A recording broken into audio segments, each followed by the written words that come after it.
जो ब्राह्मण चित्त शुद्ध करने का ज्ञान जानता है, जिस ज्ञान के प्राप्त होने से स्त्री का बिगाड़ नहीं होता, इस प्रकार की सुशिक्षा देने वाले अध्यापक ब्राह्मण को ही मंगल और सुंदर वस्त्र देना योग्य है, और ऐसा ब्राह्मण ही वस्त्र दान लेवे। गृहस्थी स्त्री पुरुष सीधे व्यवहार करें, सदा सत्य बोले और धन संपत्ति कमावें। पत्नी के मन में पति के विषय का बड़ा आदर भाव रहे और पति भी सुंदर और मधुर भाषण करे। गृहस्थी के घर में गौ रहें, गौवें भाग ना जावें, गौवें बछड़े देती रहें, उनकी संख्या बढ़ जाए। गौवें सुख भाव वाली और तेज युक्त हों, और गौवें भी घर वालों पर प्रीति करें। गौवें अपने बछड़ों के साथ घर में प्रवेश करें। गृहस्थ देव यज्ञ प्रतिदिन करें, कभी यज्ञ का लोप ना हो। सब देव इस गृहस्थी के घर में गौओं की संख्या बढ़ावें। वर के साथ तथा वधू के घर जाने के मार्ग कट कर रहित और सरल हों। परमेश्वर इन गृहस्थियों को तेजस्वी करके समृद्ध करे। जो तेज आँखों में, ईश्वर में और गौओं में होता है, उस तेज से ये वधू युक्त हो, ये स्त्री तेजस्विनी हो। जिस तेज से गौ का दुग्ध साय तेजस्वी हुआ है, जो तेज ईश्वर में और आँख में होता है, उस तेज से ये स्त्री युक्त होवे और ये स्त्री धर्म आचरण से सुरक्षित रहे। जलों में ईंधनों के बिना चमकने वाला तेज है। यज्ञों में दुज्जों का ज्ञान रूप तेज है, और जलों में मधुरता है और वीर भी है। इन तेज ज्ञान माधुर्य और वीर से ये गृहस्थी युक्त हैं। इंद्र इन्हीं के अधिवक्र से सबसे महान हुआ है। शरीर में दोष उत्पन्न करने वाले रोग बीज को दूर करना चाहिए, और जिससे शरीर निरोगी और आनंद प्रसन्न होता है, उनको पास करना चाहिए। ब्राह्मण लोग बतावें कि ये जल स्नान करने योग्य है, या जल भीरुता का नाश करके बल बढ़ाने वाला है। वधू वर श्रेष्ठ मन धारण करके अग्नि को प्रदक्षिणा करे। श्रेष्ठ गुण वाली वधू की प्रतीक्षा पति गृह में ससुर और देवर करते रहते हैं। सुवर्ण जल गौ का बंधन स्तंभ, युग के भाग आदि और कुटुंब के कल्याण करने वाले हैं। जल तो 100 प्रकार के पवित्रता कर जाने वाला है। गृहस्थ के घर में धर्म पत्नी पति के साथ दिल जमा कर रहे। गृहस्थ तथा स्त्री अपनी 3 प्रकार की शुद्धता प्रभु को कृपा से करा के सूर्य के समान तेजस्वी बनाकर यहाँ विराजे। गृहस्थ के घर में स्त्री उत्तम मन, संतान, सौभाग्य व धन की इच्छा करती हुई है। पति के अनुकूल कर्म करती हुई अमर तत्व प्रीति के श्रेष्ठ सुखदायी मार्ग का आक्रमण करे। जैसा महासागर नदियों का सम्राट है, इस प्रकार पति के घर पहुंचकर ये वधू गृहस्थ को सम्राट और अपने को उसकी साम्राज्ञा बनाकर व्यवहार करे। ससुर, देवर, ननद और सास आदि सबके साथ रानी के समान बर्ताव करे और सबको सुख देवे। घर में देवियां 7 कांटे कपड़ा बुने, ताना ताने कपड़े के अंतिम भाग ठीक करें। ऐसा उत्तम कपड़ा बुने कि जो वृद्धा अवस्था तक काम देवे। स्त्री दीर्घ आयु बनकर इस कपड़ों को पहने। विदाई पर मनुष्य रोया करते हैं, परंतु ये कन्या यद्यपि पितृ कुल से विदा होती है तथा पति के घर में गृह यज्ञ करने के लिए जा रही है। अतः इस गृहस्थ आश्रम के दीर्घ मार्ग को लोग विचार करें और न रोएं। पितृ घर के लोगों को ये सब सुख का दिन है, क्योंकि ये वधू के यज्ञ का प्रारंभ है। ये वधू पति को सुख देती है और पति इसको आलिंगन से सुख देता है। परस्पर सुख वृद्धि करना ही गृहस्थ का यज्ञ है। इस भूमि पर तेरी संतान सुख पूर्वक दीर्घ काल रहे, इसलिए ये पत्थर का आधार रखता हूँ। इस पर चढ़ आनंदित और तेजस्वी हो। इस तरह गृहस्थ आश्रम में सुदृढ़ रहने से तेरी आयु दीर्घ होगी। जैसा अग्नि और भूमि का संबंध है, वैसे संबंध के लिए मैं इस वधू का परिग्रहण करता हूँ। वधू को कष्ट ना हो, वो वधू मेरे साथ प्रजा, धन और ऐश्वर्य से युक्त हो। सविता जैसी तेजस्वी बनकर पति स्त्री का परिग्रहण करे और सोम जैसा कला युक्त होकर धर्म पत्नी में संतान उत्पन्न करे। पति पत्नी मिलकर दोनों इस गृहस्थ आश्रम में वृद्धा अवस्था तक आनंद से रहें। हे स्त्री, मैं पति तेरा परिग्रहण सौभाग्य प्राप्ति के लिए करता हूँ। मुझ पति के साथ तू वृद्धा अवस्था तक रहे। सब देवों ने तुझको गृहस्थ आश्रम चलाने के लिए मेरे हाथ में सौंप दिया है। भग अर्थात धनवान होकर और सविता जैसे समर्थ और तेजस्वी होकर तेरा परिग्रहण मैं करता हूँ। अब से तू धर्म के अनुसार मेरी धर्म पत्नी हो और मैं तेरा गृहपति हूँ। ये धर्म पत्नी मेरे पति के द्वारा पोषण होने योग्य है। परमेश्वर में ये मेरे हाथ में दी है। यहाँ ये संतानों से युक्त हो और मुझ पति के साथ 100 वर्ष रहे। इस कारीगर ने इसके लिए बनाया है। ये वस्त्र है। ज्ञानी ब्राह्मणों ने इसको आशीर्वाद दिया है। ये धर्म पत्नी इसको पहने और ईश्वर की कृपा से उत्तम संतानों से युक्त होवे। इंद्र आदि सब दैवी शक्तियाँ इस नारी को उत्तम संतानों के साथ बढ़ावे। कन्या के सिर पर उत्तम बाल हो और वो नारी पति की प्राप्ति के लिए सुशोभित हो। स्त्री का उत्तम वस्त्र धारण करने से जो रूप बनता है वही देखने योग्य है। मन का चाल चलन कैसा हो, यही स्त्री के विषय में देखना चाहिए। पति यज्ञ कर्मों में धर्म पत्नी को अपने साथ सदा रखे। विषयों के पाशों में कौन विद्वान काट सकता है। मैं इन बंधनों को खोलता हूँ। इस मेरी धर्म पत्नी का रूप केवल मेरे लिए है। इसके मन की परीक्षा करके ही मैंने ये जान लिया है। मैं जो भोग करता हूँ वो स्वकष्ट से कमाए धन का भोग करता हूँ। चोरी के धन का भोग मैं नहीं करता। मैं वरुण के पापों का शिथिल करता हुआ मन के बल से मुक्त होता हूँ।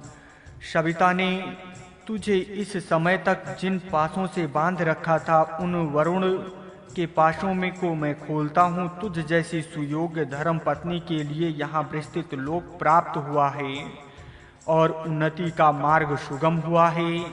इस धर्म पत्नी को कष्ट देने वाले राक्षसों का नाश करने के लिए तुम लोग हथियार सदा सुसज्जित रखो।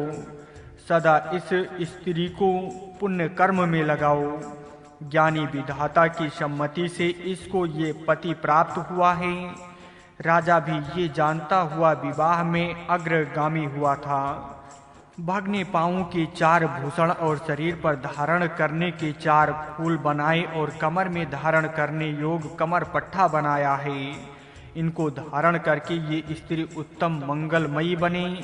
ये वधू उत्तम फूलों से युक्त सुंदर सोने के नक्शी काम से सुशोभित उत्तम चक वाले रथ पर चढ़कर अमर पद के मार्ग का आक्रमण करे।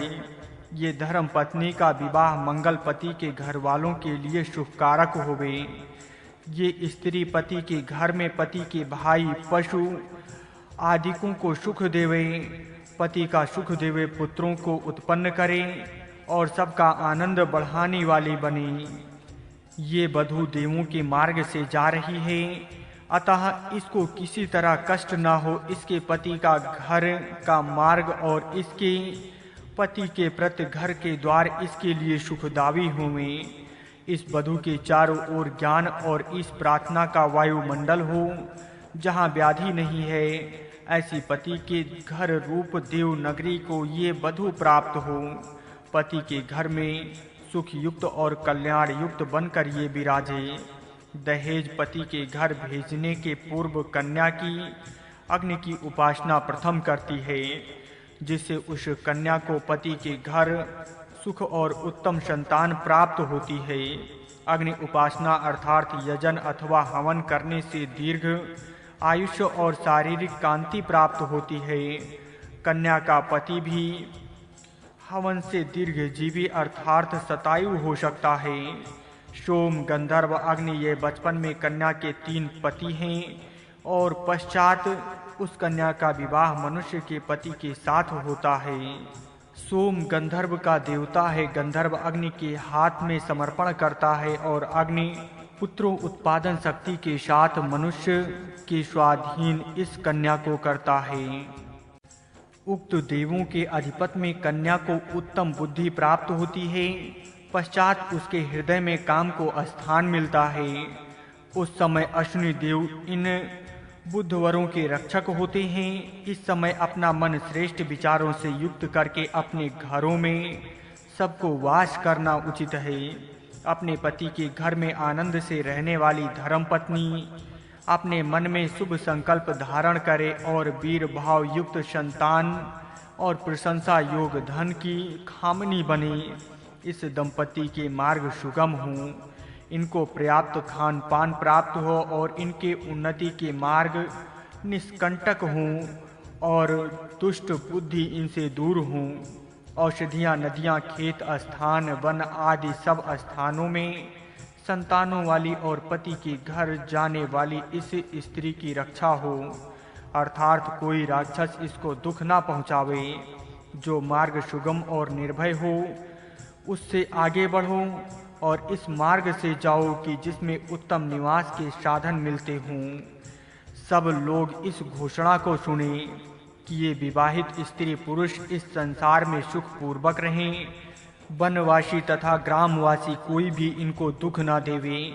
ये ग्रामांतर में चलने लगीं तो भी किसी प्रकार इनको दुख न हो। जन समुदाय में जाने से जो रोग संसर्ग के कारण होते हैं और वधु को मार्ग में भी जो रोग होना संभव है वह सब रोग यज्ञ से दूर होंगे। मार्ग पर जो लुटेरे होंगे उनसे इस दंपति को कष्ट न हो। ये पतित पत्नी सुगमता कठिन प्रसंगों के पार हो जावें और इनके सब शत्रु दूर हों। जब देह का रथ या पत्नी का पति के घर जाने का रथ मार्ग से चला जावे तब दोनों ओर के घर वाले उस कन्या को प्रेम की मित्र दृष्टि से देखें। जो भी कुछ विविध रूप रंग वाले पदार्थ हों वे सब ईश्वर की कृपा से इस पति पत्नी के लिए सुखदायी बने। ये सुख स्वभाव वाली स्त्री पति के घर जाती है क्योंकि विधाता ने यही स्थान इसके लिए निर्दिष्ट किया था। सब देव इसको उत्तम संतान दें। ये स्त्री आत्मिक बल से युक्त है और पुत्र उत्पन्न होने की शक्ति से युक्त है, अर्थात ये वर नहीं है। पति इस स्त्री में अपने वीर का आधान करता है और पश्चात वो स्त्री उस वीर को धारण करती है और अपने गर्भाशय में संतानों उत्पत्ति करती है। स्त्री अपने पति गृह में प्रतिष्ठा को प्राप्त हो। स्त्री घर की समग्र ज्ञानी हो।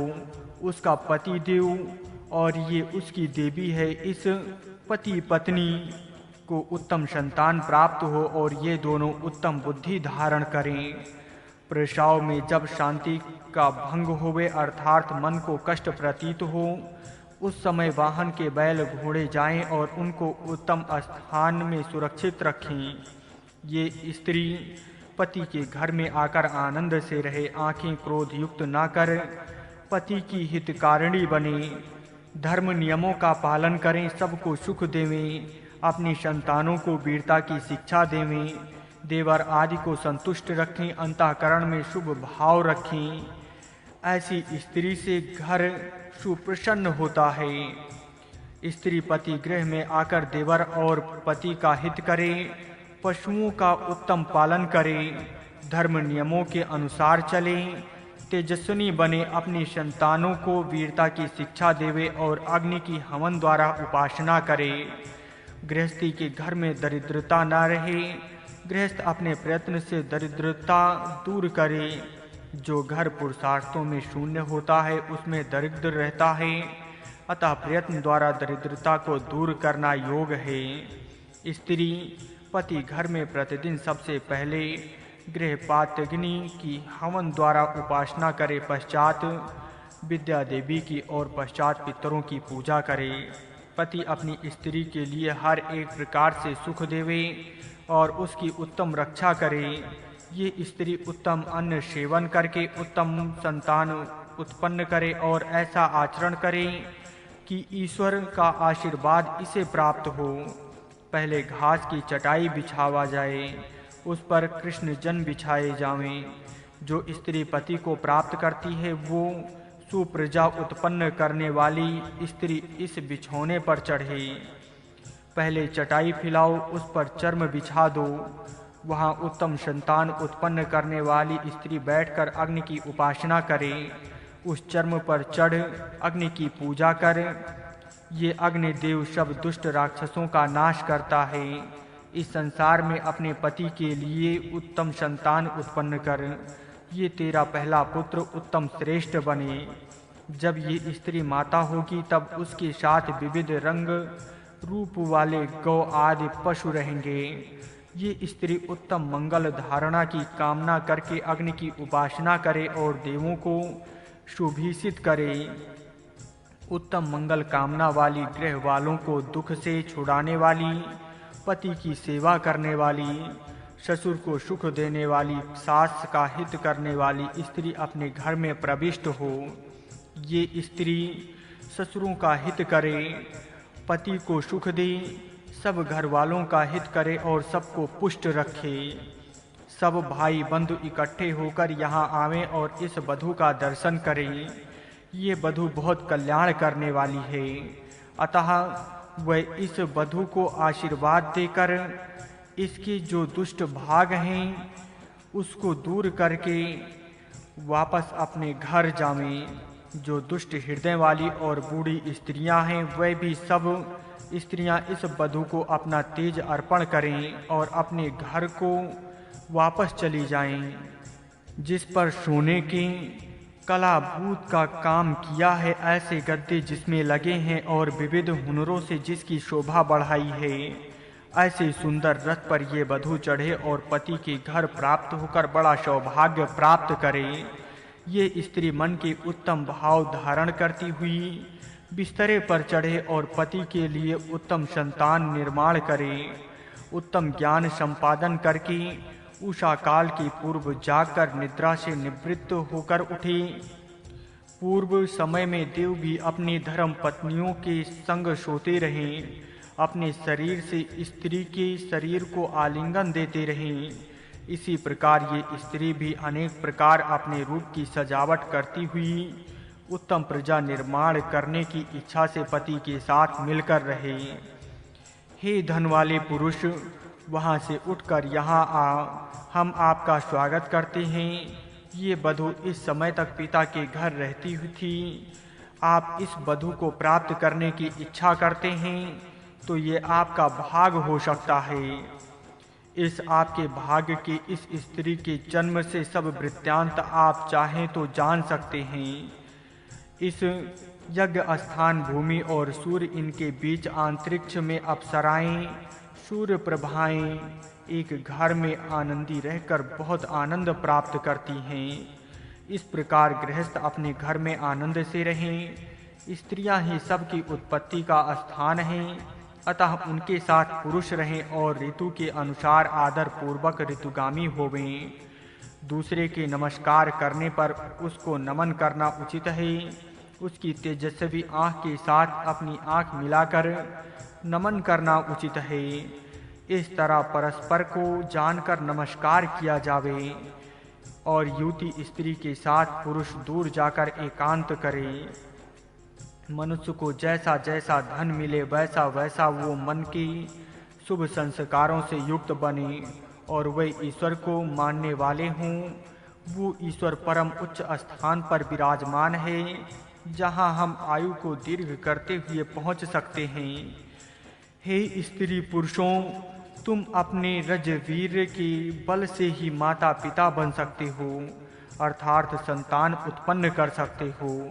अतः ऋतु काल में संयुक्त हो, मर्द के समान स्त्री से उक्त हो, संतान उत्पन्न करो और धन भी प्राप्त करो और बढ़ाओ। शुभ संस्कारों से युक्त वधू को पुरुष प्राप्त हो। मनुष्य उत्तम स्त्री में ही बीज बोते हैं। पुरुष प्राप्ति की इच्छा से स्त्री अपना शरीर पुरुष को समर्पण करती है, जिसमें पुरुष वीर्याधान करे। पुरुष स्त्री के साथ प्रेम से मिले, उसे आदर के साथ आलिंगन देवे। दोनों स्त्री पुरुष आनंद से रमाड़ हुए और संतान उत्पन्न करें। इन स्त्री पुरुषों की आयु सविता अति दीर्घ बनावें। प्रजापालक ईश्वर इन स्त्री पुरुषों में संतान उत्पन्न करे, वही दिन रात इनको प्रेम के साथ इकट्ठे रखे। वधू में कोई दुष्ट दुर्गुण न हो और उत्तम शुभ गुण वाली स्त्री ही पति को प्राप्त करे। इस स्त्री से घर के सब दुपाद चतुष्पाद का कल्याण हो। वधू के पहनने के लिए लाया वस्त्र विद्वान ब्राह्मण को दान देने से शयन स्थान में उत्पन्न होने वाले कुसंस्कार दूर हो सकते हैं। वधू के पहनने के लिए लाया वस्त्र ब्राह्मण का भाग है, वो अनुमति पूर्वक ब्राह्मण को दिया जावे। स्त्री पुरुष हास्य विनोद करते हुए आनंद मनाते हुए सुखदायक शयन मंदिर में सोकर योग्य समय में जागते हुए उत्तम गौओं से युक्त, उत्तम पुत्रों से युक्त, उत्तम घरवाले होकर दीर्घ आयु के सब दिन आनंद पूर्वक व्यतीत करें। उत्तम वस्त्र पहनकर सुगंध धारण करता हुआ शरीर को सुशोभित करके ऐसा सदाचार से रहूँगा कि जिससे सब प्रकार के पाप दूर हो जाएंगे। दूरलोक और पृथ्वी लोक ये सबको सुख देने वाले हैं, वे अपने नियम से चलती हैं। इन मध्य के साथ प्रवाह बह रहे हैं, ये हम सबको पाप से बचावें। सूर्य, अन्य देव, मित्र, वरुण आदि सबको मैं नमस्कार करता हूँ।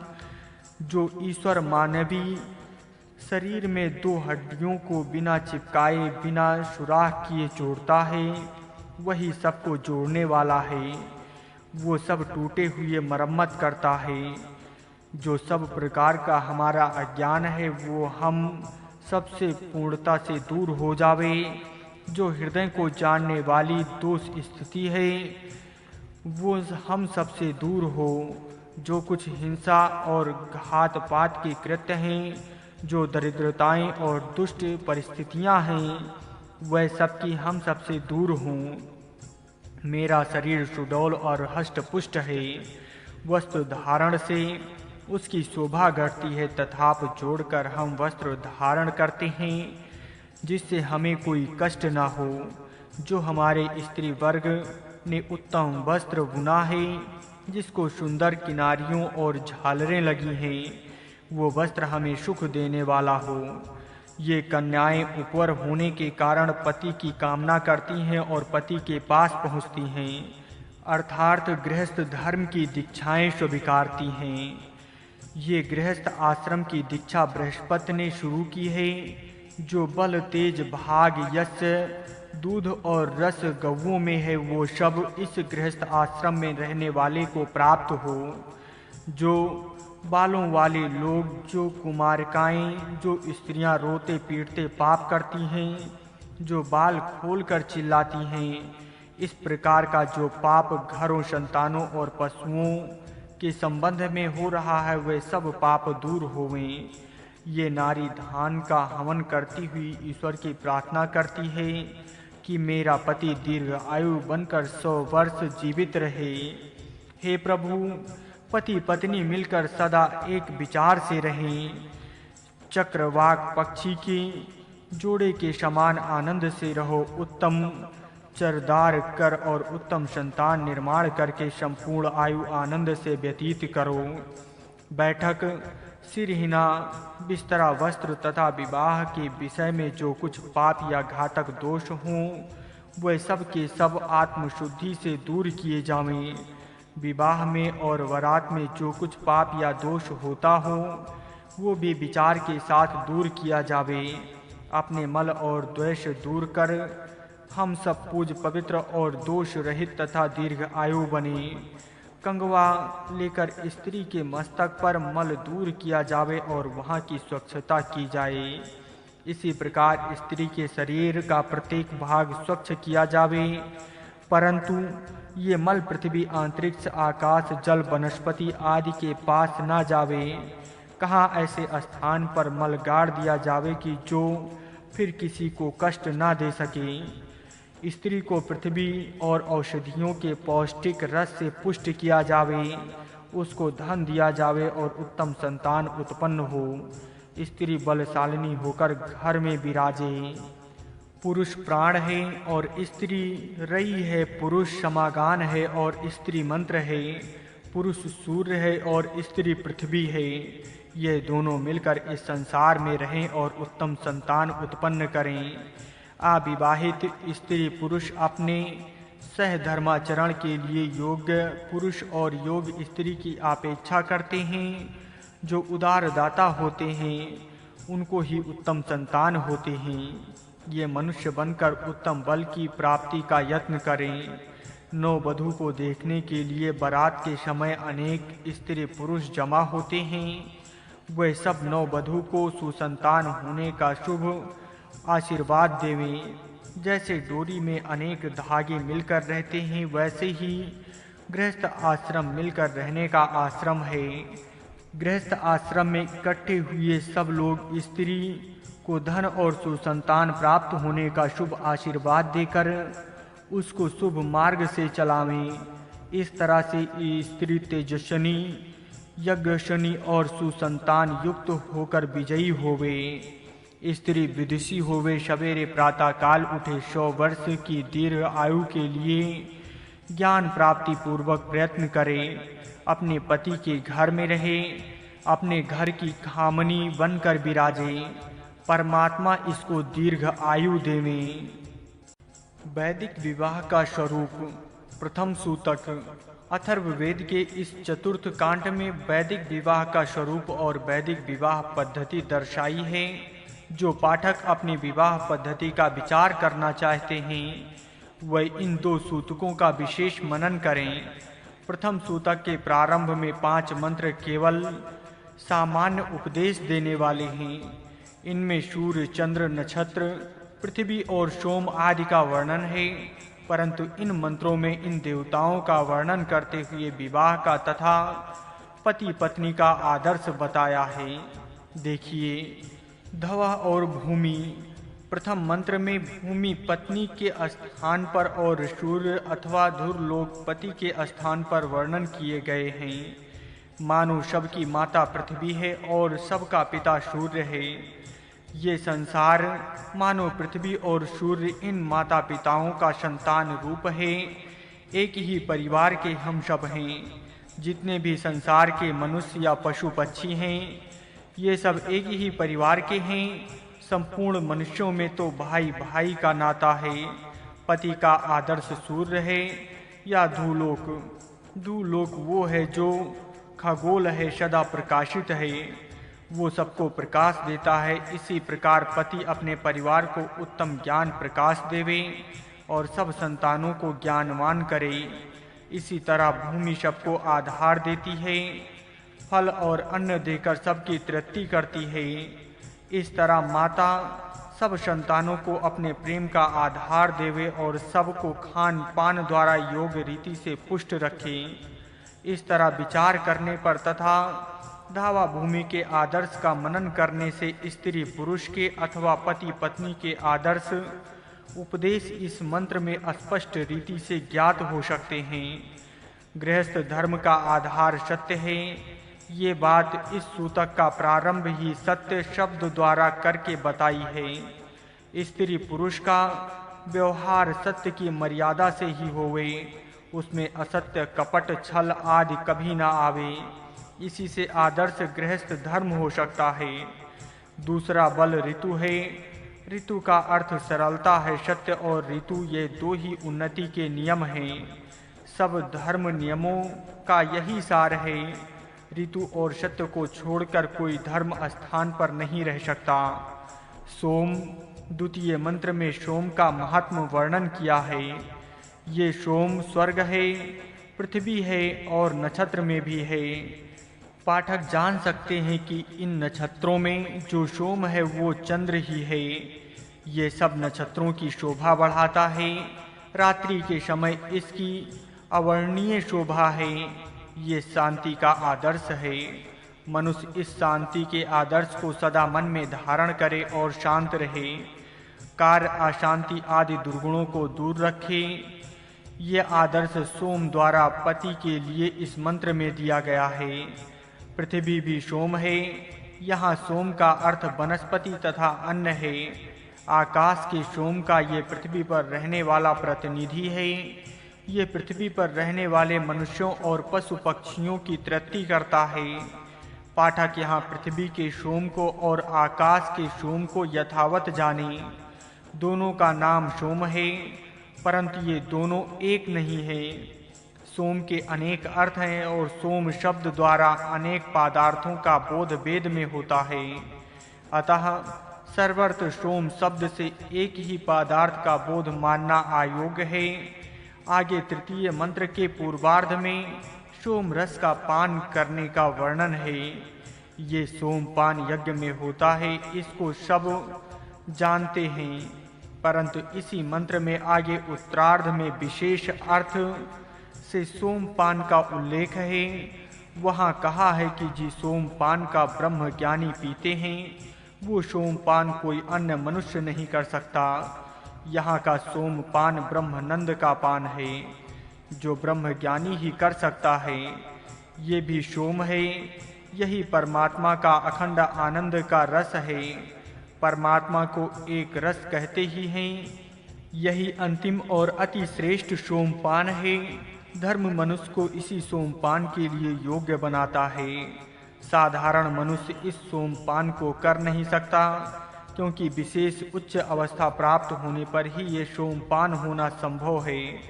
पाठक यहाँ देखें कि परमात्मा के अखंड आनंद स्वरूप सोम के विचार के साथ साथ वनस्पति की सोम तक की अनेक सोम विषय कल्पनाएं वेद में यहाँ बताई है।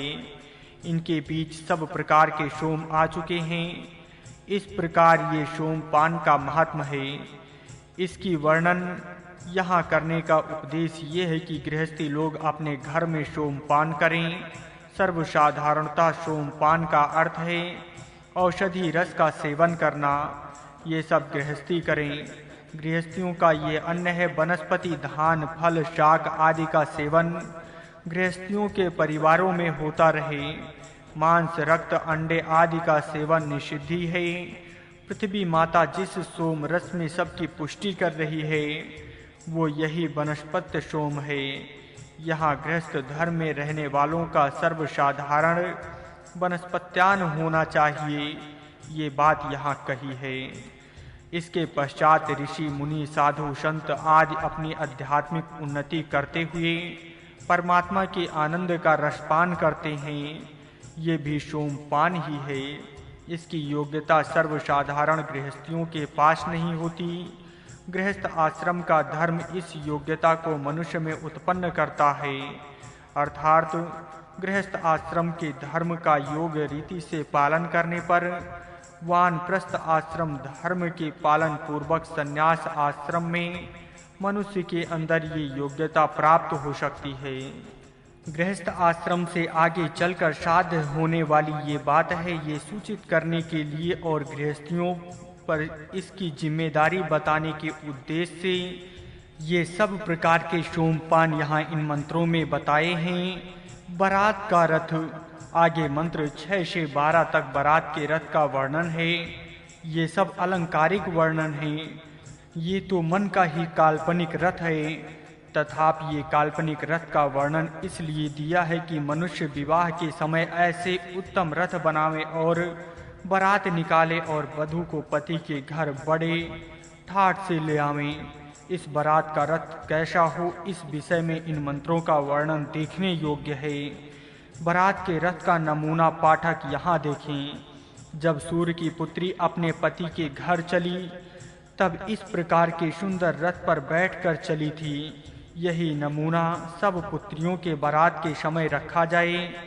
इस समय उत्तम तकिया रथ में था। स्त्रियों ने अपनी आँखों में काजल लगाया था, पर्याप्त धन साथ लिया था। ये आभूषण हो या मुद्रा रूप में धन हो, परंतु ये इस रथ में चाहिए। जब रथ चलने लगा तब सब लोगों ने अनुकूल आशीर्वाद दिए। सब लोगों ने वधू की प्रशंसा की। इस तरह सब वायुमंडल अनुकूल बन गया था। उस मंडली में एक भी मनुष्य इनके प्रतिकूल न था, न कोई विरोध करने वाला था।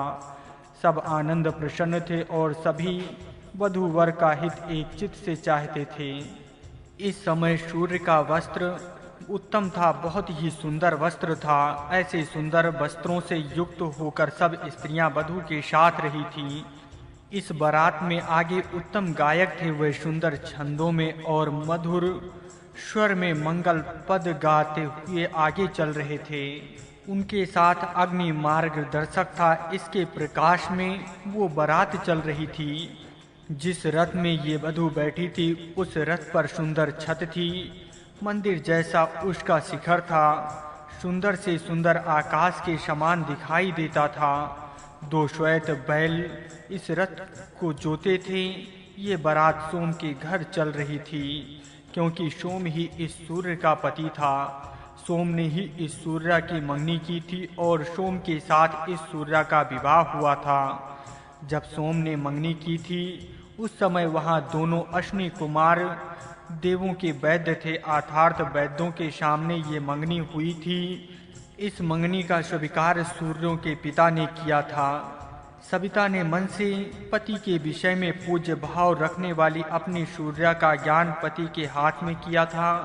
इसमें सविता अपनी पुत्री को पति के हाथ में दान करता है, ऐसा वर्णन है। यहाँ ब्रह्मा विवाह का आदर्श वेद ने वैदिक धर्मियों के सन्मुख रखा है।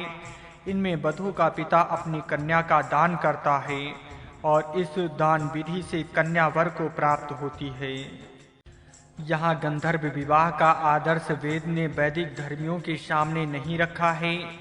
वर अपने लिए वधू मंगनी करता है, वधू का पिता उस मंगनी का स्वीकार करता है और सुमुहूर्त पर अपनी पुत्री का दान करता है। इससे स्पष्ट है कि कन्या पर अधिकार पहले पिता का होता है और इस कन्यादान विधि से कन्यादान के पश्चात पति का अधिकार होता है। वैदिक धर्म की दृष्टि से स्त्री स्वतंत्र अर्थात स्वेच्छाचारी न रहे, या तो वो पिता के अधिकार में रहे अथवा पति के अधीन रहे। इन दोनों की अनुपस्थिति में ये श्रेष्ठ पुत्र भाई या अन्य श्रेष्ठ पुरुष की आज्ञा में रहे, परंतु स्वतंत्र न रहे। दान जो होता है वो स्वतंत्र का नहीं हुआ करता, जो स्वतंत्र नहीं होता उसी का दान होना संभव है। पुरुष का दान कभी नहीं होता, क्योंकि वो स्वतंत्र है। कन्या का ही दान यहाँ लिखा है। इन दोनों स्थानों पर अर्थात ऋग्वेद में और अथर्ववेद में कन्यादान ही लिखा है। अतः जो लोग समझते हैं कि वैदिक काल में स्त्रियां स्वतंत्र थीं, ये उनकी भूल है। यहाँ स्मृतियों का कथन वेद के सम्मत ही है, ऐसा यहाँ प्रतीत होता है। जो लोग इस स्मृति वचन का उपहास करते हैं वह इस वेद वचन का अधिक मनन करें। स्त्रियां स्वतंत्र न रहें, बालपन में माता पिता की शिक्षा में रहें, विवाहित होने पर पति से शिक्षा प्राप्त करें, वर कन्या की मंगनी वधू के पिता के पास करें और पिता अपने मन से संपत्ति दे, तब विवाह हो। कन्या स्वयं पिता की अनुमति के बिना अपना स्वयंवर न करे। स्वयंवर करना भी हो तो उसके लिए भी पिता की सम्मति हो। वेद में स्वयंवर के मंत्र किसी स्थान पर अब तक देखने में नहीं आए हैं। इससे प्रतीत होता है कि स्वयंवर की प्रथा पीछे से चल पड़ी है। अस्तु इस तरह कन्यादान पूर्वक विवाह होने के पश्चात वधू अपने पति के घर चली जाती है। उस समय सुंदर रथ सिद्ध किया जावे, उसमें गद्दियां और तकिए हों, रथ सुंदर सजाया जावे, उत्तम बैल उसको जोते जाएं, कोई घोड़े जोते उसके लिए प्रतिबंध नहीं है। रथ के चक्र भी सुंदर स्वच्छ और सजावट से युक्त हों। इस तरह सब प्रकार से सुंदर और सजावट से मनोरम बनाए सुखदायी रथ पर आरूढ़ होकर वधू अपने पति के घर चली जावे। दहेज विवाह होने के पूर्व वधू का पिता अपने दामाद के लिए अपने सामर्थ्य के अनुसार दहेज भेज देवे। मंत्र 13 में गौवें दहेज के रूप में भेजने का उल्लेख है। गौवें ही बड़ा धन है, अन्य धन इससे कम योग्यता वाला है। गौओं के दूध से घर के सब आबाल वृद्धों की पुष्टि होती है। इसलिए वधू का पिता अपनी कन्या को पति के उत्तम उत्तम गौवें देवे और ये गौवें विवाह के पूर्व पति के घर पहुँचे, पश्चात विवाह हुए और तत्पश्चात वधू अपने पति के घर चली जावे। चंद्रमा मेघा नक्षत्र में होने के समय दहेज भेज दिया तो चंद्रमा फागुनी नक्षत्र में जाने के समय विवाह हो। प्रायः ये कम से कम 15 दिन का समय है। अधिक से अधिक 15 के घात में जितना आ सकता है उतना मान सकते हैं। दामाद के घर गौवें पहुंचाने के पश्चात उन गौवों को वहां का प्रेम लगने के पश्चात विवाह हो। ये तात्पर्य है, जब ये वधू अपने पति के घर चली जाएगी तब उसको अपनी ही परिचित गौवें मिलेंगी और गौवों को भी अपने परिचय की स्वामिनी मिलने से परस्पर का प्रेम परस्पर होने के लिए शुभिता होगा। इस तरह ये कन्यादान के पूर्व गौवों का दान वैदिक विवाह में एक मुख्य बात है। मंत्र 14 और 15 में कहा है कि वधू पक्ष के 2 मनुष्य घोड़ों पर सवार होकर वर पक्ष के पास पहुँचते हैं। वर के पास उस दहेज को समर्पण करते हैं। इस तरह परस्पर सम्मेलन को सब पारिवारिक लोग संपत्ति और अनुमति देते हैं। ऐसे ढंग से ये विवाह होता है और जब जात की सम्मति उसको रहती है, मंगनी के समय, विवाह के समय और बारात के समय सब पारिवारिक जन, सब जातियों के सज्जन उपस्थित होते हैं। ये बात देवापद से सिद्ध होती है। सूर्य देव और सोमदेव के पारिवारिक जन तथा जाति के सज्जन देव हैं। इस तरह मनुष्य में विवाह होने के समय वधू और वर पक्ष के पारिवारिक तथा जाति के लोग सम्मिलित होने चाहिए। ये बात उसी वर्णन से स्वयं सिद्ध होती है, क्योंकि वैदिक विवाह सूर्य ने जैसा अपनी पुत्री सूर्या को सोम के साथ किया, वैसा ही मानवों ने अपनी पुत्रियों का करना है। वस्तुतः सूर्य ने जो अपनी पुत्री सूर्या का विवाह किया वो एक अलंकारिक बात है। ये वर्णन इसलिए वेद में किया है कि इसको देखकर लोग अपने विवाह इस विधि के अनुसार करें। वेद का ये रूपक सूर्य का किरण चंद्रमा को प्रकाशित करता है। इस मूल बात को लेकर रचा गया है और विवाह के आवश्यक सिद्धांत इस अलंकारिक वर्णन में उत्तम रीति से संग्रहित किए गए हैं। पुराना और नया संबंध। मंत्र 17 और 18 में वधू का संबंध पितृकुल से कैसा छूटता है और पति कुल में कैसे बनता है, इसका उत्तम वर्णन है। इन मंत्रों से स्पष्ट कहा है कि इस पुत्री को हम पितृकुल से छुड़ाते हैं और पति कुल के साथ ऐसा सुसंबंध करते हैं कि ये पति कुल से कभी ना छूट सके। कन्या का पितृकुल से छूटना तो आवश्यक ही है, परंतु प्रश्न यहाँ ये उत्पन्न होता है कि ये कन्या पति कुल से किसी न किसी प्रकार छूट सकती है या नहीं। इस प्रश्न के उत्तर में वेद का ये कथन है कि कन्या पति कुल से अपना संबंध नहीं छोड़ सकती। किसी भी अवस्था में उसका संबंध पति कुल से छूटना वैदिक धर्म की दृष्टि से असंभव है। उक्त मंत्रों से सुस्पष्ट रीति से कहा है कि नहीं पति कुल से तो नहीं उसको उत्तम एक ही रीत से बांधता हूँ। इस सुबद्ध करने का तात्पर्य यह है कि वो पति कुल से कभी भी मुक्त न होवे। नियोग की रीति में नियुक्त पुरुष के साथ संबंध होने से भी पति कुल का संबंध सुदृढ़ रहता है और संतान तो पूर्व पति की ही होती है, परंतु पुनर्विवाह तो सर्वथा असंभव है, क्योंकि पुनः विवाह से तो पति कुल का संबंध छूट जाता है। इस कारण वैदिक धर्म में स्त्री का पुनर्विवाह संभव नहीं है। वैदिक धर्मी दुजातियों में तो सर्वथा पुनर्विवाह असंभव है। आजकल का पति त्याग या पत्नी त्याग तो नितांत अवैदिक है। आजकल यूरोप अमेरिका का अनुकरण करने वाले कई थोड़े भारतीय लोग विवाहित संबंध अदालत से तोड़ने के पक्षपाती सीखते हैं, परंतु ये रीति वैदिक धर्म के अनुकूल नहीं है। स्वयंवर में प्रथा की भी पति परित्याग या पत्नी परित्याग सम्मत नहीं है। फिर ब्रह्म विवाह के अनुसार तो कैसे संभव हो सकता है। पूर्वोक्त मंत्र में उपमा दी है कि जैसा कोई फल अपने वृक्ष से या बेल से परिपक्व होने पर बंधन से छूटता है, वैसे ही ये कन्या पितृकुल के संबंध से विवाह समय मुक्त हो गई है। इसका संबंध पति कुल से हुआ है और वो संबंध सुबद्ध अर्थात दृढ़तर हो चुका है। वहाँ से मुक्तता नहीं हो सकती। यहाँ पाठक वैदिक विवाह की कल्पना ठीक प्रकार मन में धारण करें। ये स्थिर संबंध है, यूरोप अमेरिका के समान क्षण भंगुर नहीं है। आगे 19वें मंत्र में कहा है कि ये कन्या वरुण के पास से पितृकुल से सुसंबंध हुई है। विवाह के समय वे पास तोड़ दिए गए हैं।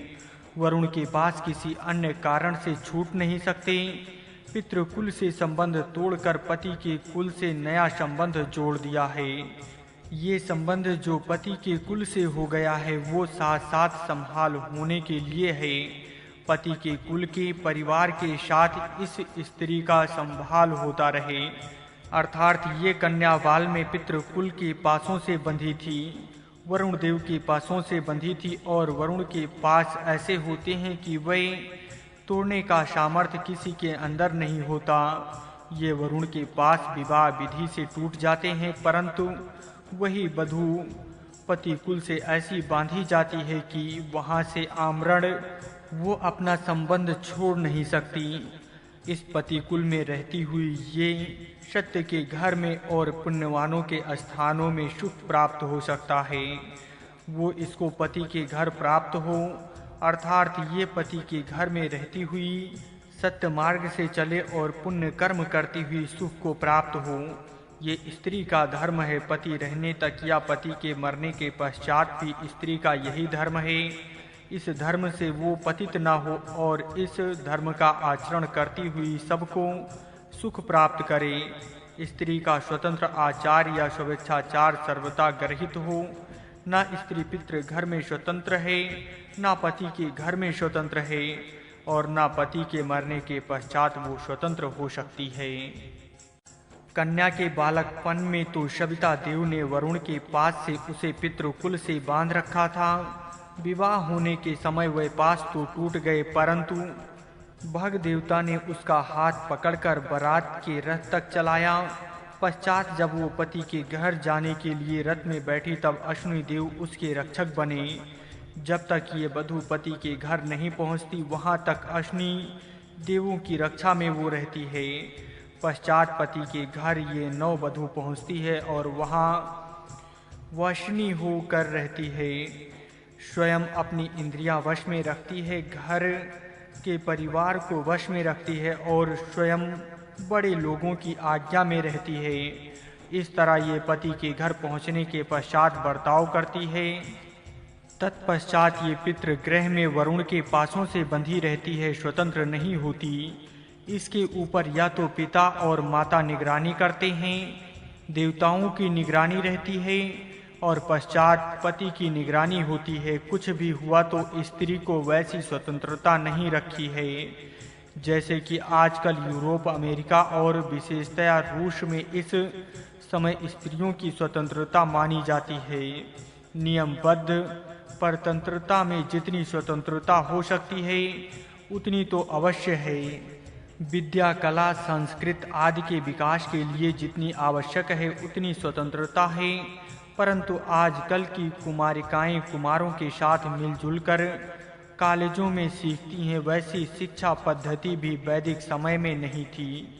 उस समय प्रत्येक कुमारी अपने माता पिता से आवश्यक शिक्षा पाती थी और पश्चात पति से। स्वतंत्र रीति से कॉलेजों में रहना और कुमारों से मिलकर शिक्षा पाना, ये उस वैदिक समय में प्रायः असंभव सा प्रतीत होता है। गृहस्थ आश्रम का आदर्श। आगे मंत्र 21 से 23 तक गृहस्थ आश्रम का सुंदर वर्णन है। प्रत्येक गृहस्थी इस सुख का अधिकारी है जो धर्मानुकूल रहे और गृहस्थी का धर्म पालन करे, वो इस सुख को प्राप्त कर सकता है। इस पति के घर में अपने गृहस्थ धर्म का जागते हुए पालन कर, अपने गृहस्थ धर्म में अशुद्धि न कर, दक्षता में अपने पति के घर में रह और अपना कर्तव्य कर। इस गृहस्थ आश्रम में रहते हुए अपने संतान का प्रिय, शुभ और कल्याण करना तेरा मुख्य कर्तव्य है। सुसंतान निर्माण करना गृहस्थ का धर्म है। गृहस्थ धर्म का ये पुष्प और फल है। ये सुयोग्य बनने के लिए जो यत्न किया जाए वो थोड़ा है। माता पिता ने सब संस्कार अंश रूप से संतान में आते हैं, अतः माता पिता पर ये जिम्मेवारी है कि वह अपने पर कोई अशुभ संस्कार न होने दें। शरीर के रोग, बुरी आदतें और अन्य कुसंस्कार संतानों में अंश रूप में उतरते हैं, अतः माता पिताओं को उचित है कि वह स्वयं परिशुद्ध रहे और शुभ संतान निर्माण करने का यत्न करें। इस तरह प्रयत्न करते करते संतान के लिए शुभ संस्कार ही मिलते जाएंगे और क्रमशः संतान सुधरती और सुसंस्कार संपन्न होती जाएगी। इस पति के साथ आनंद प्रसन्न होकर रहे, सब प्रकार के धर्मानुकूल उपभोग कर सकते हैं। सदा प्रसन्नता से दिनचर्या व्यतीत कर दुखी कष्टी रहने से वैसा चिड़चिड़ापन संतान में आ जाएगा। इसलिए प्राप्त ईश्वर के उपभोग से चित्त की प्रसन्नता रख और इसी तरह अन्यान्य प्रसंगों में अंतःकरण सदा शुभ वृत्ति से ही रखना योग है। इस संसार में रहने का यही मुख्य नियम है।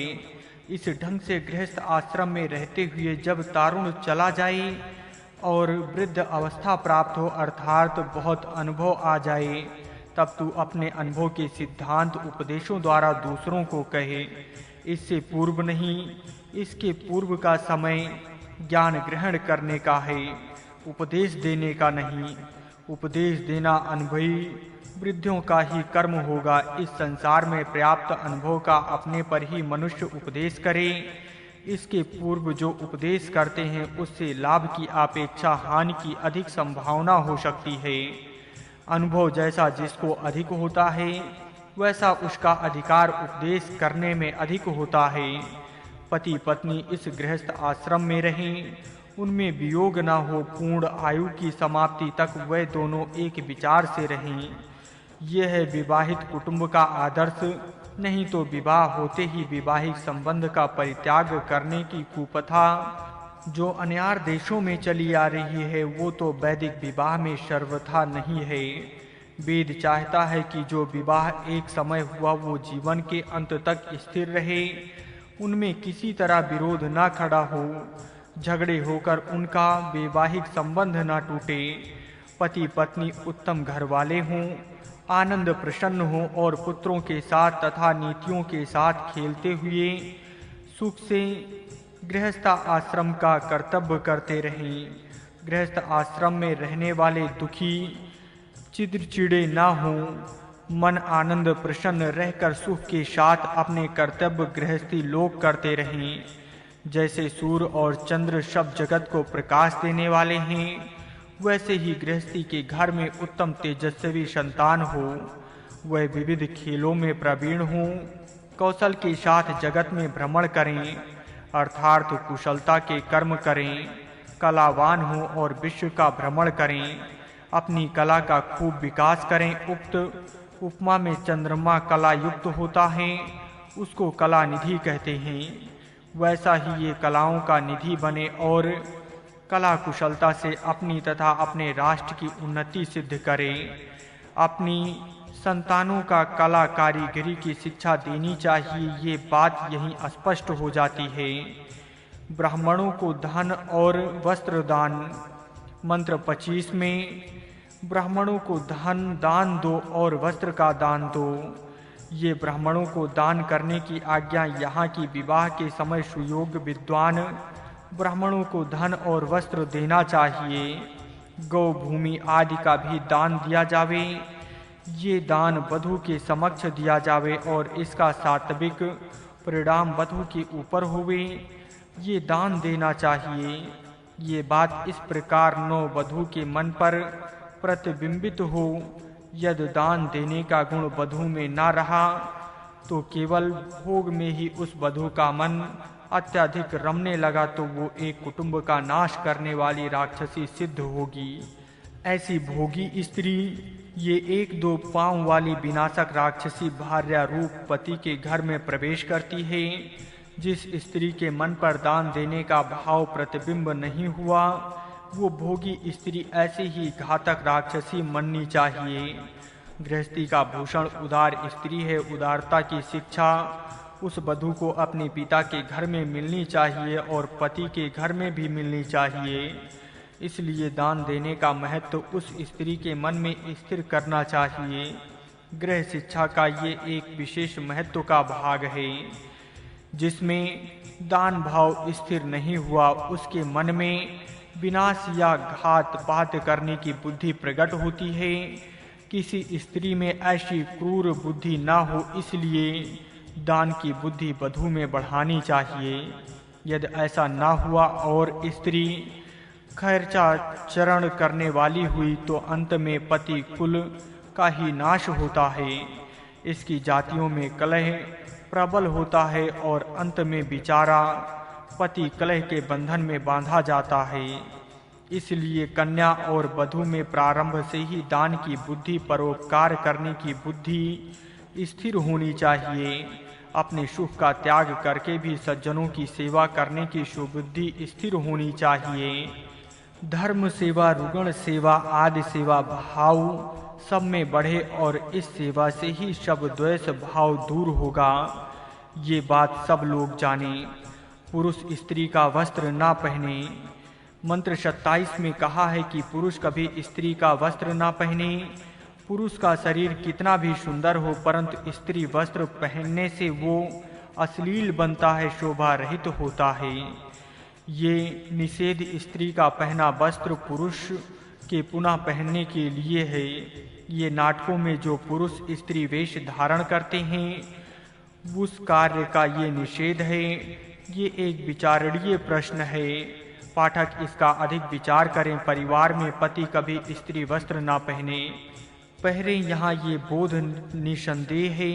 इस प्रकार का निषेध पुरुष का वस्त्र स्त्री के पहनने के विषय में नहीं है। ये बात विशेष मनन करने योग्य है।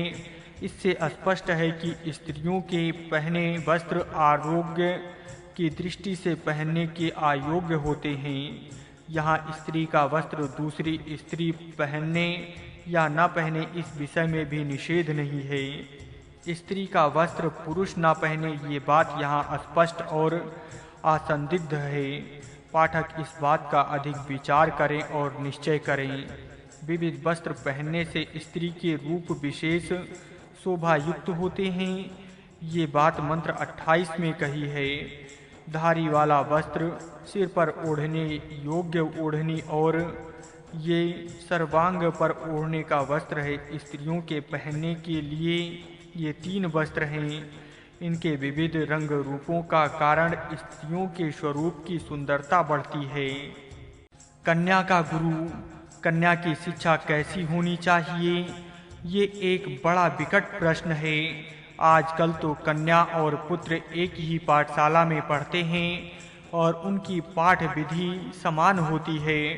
वस्तुतः देखा जाए तो पुरुषों और स्त्रियों के कार्य इस संसार में विभिन्न होते हैं। अतः एक ही पाठ विधि दोनों के लिए लाभदायी नहीं हो सकती। आजकल स्त्रियों का पुरुषीकरण हो रहा है और पुरुषों का स्त्रीकरण हो रहा है। मिश्र पाठ विधि का और सह शिक्षा का ये दोष है। वेद के उपदेश के अनुसार स्त्री पुरुषों की पाठ विधि भिन्न होनी चाहिए। स्त्रियों को विशेषता सूप शास्त्र अर्थात अन्न का पाक कर अनेक विधि का उत्तम ज्ञान होना चाहिए। ये पदार्थ तृष्णा उत्पन्न करने वाला अर्थात पित्तकारक है। ये कटु है। ये पदार्थ स्वास्थ्य का बिगाड़ करने वाला है। ये पदार्थ विष के समान मृत्यु लाने वाले हैं। ये पदार्थ खाने योग्य नहीं है। इसी तरह निषिद्ध पदार्थों का ज्ञान कन्याओं की पाठ विधि में देना चाहिए तथा खाने योग्य पौष्टिक और सात्विक पदार्थों का भी योग ज्ञान स्त्रियों को पढ़ाया जावे। स्त्रियों के ऊपर बाल बच्चे के लालन पालन का भार रहता है, इसलिए उनको भक्ष्य भोज लेहा पेय आदि खाद्य पदार्थों का उत्तम ज्ञान होना अत्यंत आवश्यक है। इस प्रकार की पाठ विधि स्त्रियों के लिए होनी चाहिए और उन पर जो कार्य का भार आने वाला है वो पूर्ण करने की योग्यता उनमें उत्पन्न करनी चाहिए। जो गुरु इस तरह की शिक्षा कन्याओं को देता है उसको उस कन्या के विवाह के समय उत्तम वस्त्र दान करना योग्य है। इस तरह मंत्र 30 में कहा है कि जो गुरु चित्त शुद्ध करने का उपदेश देता है, चित्त बुरे मार्ग से जाने लगा तो उसको धर्म मार्ग पर लाने का विवेक जिस सद्गुरु की कृपा से मन में उत्पन्न होता है, उस शिक्षक का सम्मान करना चाहिए। उस कन्या के विवाह के समय उत्तम मंगल और शुभ वस्त्र उस ब्राह्मण को अवश्य दिया जावे जिसने उस कन्या को पूर्वोक्त ज्ञान दिया है, पढ़ाया है, उत्तम शिक्षा दी है, क्योंकि इसी ज्ञान से उस स्त्री की गिरावट नहीं होती। वो सुशिक्षित स्त्री अपने धर्म पथ में रहती हुई सबको आनंद देती है। ये शिक्षा का प्रभाव है।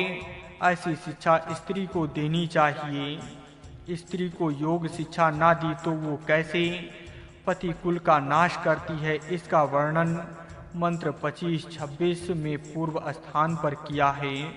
इससे स्पष्ट है कि स्त्रियों को सुशिक्षा देना अत्यंत आवश्यक है।